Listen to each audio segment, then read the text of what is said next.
জাতিসংঘের বিরুদ্ধে চাঞ্চল্যকর অভিযোগ তুলেছে সাবেক শাসক দল আওয়ামী লীগ। দলটির দাবি 2024 সালের আন্দোলনের সময় জাতিসংঘ কেবল নীরব ছিল না, বরং একতরফাভাবে সহিংসতাকে প্রশ্রয় দিয়ে সরকারের পতনের পথ সুগম করেছিল।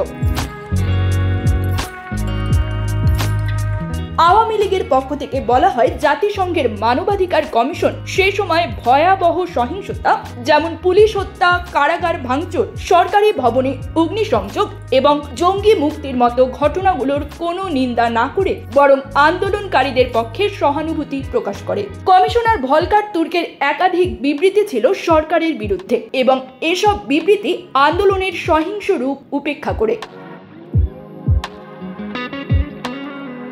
দলটি অভিযোগ করে, জাতিসংঘ বাংলাদেশ সেনাবাহিনীকে হুঁশিয়ারি দিয়েছিল, আন্দোলন দমন করতে সেনা মোতায়েন করলে শান্তিরক্ষা মিশনে তাদের অংশগ্রহণ বাতিল করা হবে।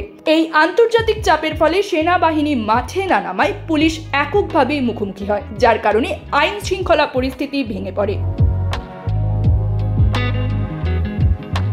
আওয়ামী লীগ আরও জানায়, 2025 সালের 12 মে অন্তর্বর্তী সরকার দলটির রাজনৈতিক কার্যক্রম নিষিদ্ধ ঘোষণা করলে জাতিসংঘ তা গণতান্ত্রিক অন্তর্ভুক্তির পথ বলে স্বাগত জানায়। দলটির নেতারা মনে করেন এটি ছিল আন্তর্জাতিক ষড়যন্ত্রের অংশ এবং জাতিসংঘ প্রকৃতপক্ষে একটি পক্ষ হয়ে উঠেছে। তারা অভিযোগ করে, জাতিসংঘের প্রতিবেদনগুলোতে বিরোধী দল ও এনজিওর সরবরাহকৃত তথ্যই প্রাধান্য পেয়েছে, সরকার ও নিরাপত্তা বাহিনীর প্রেক্ষাপট উপেক্ষিত থেকেছে।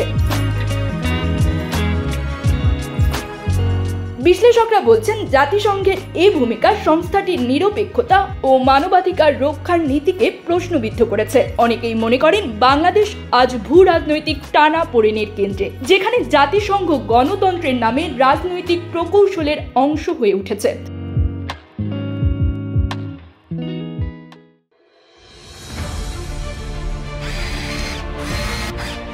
আলোতে থাকুন, ফোকাসে থাকুন, হাত রাখুন প্রজন্মের হাতে।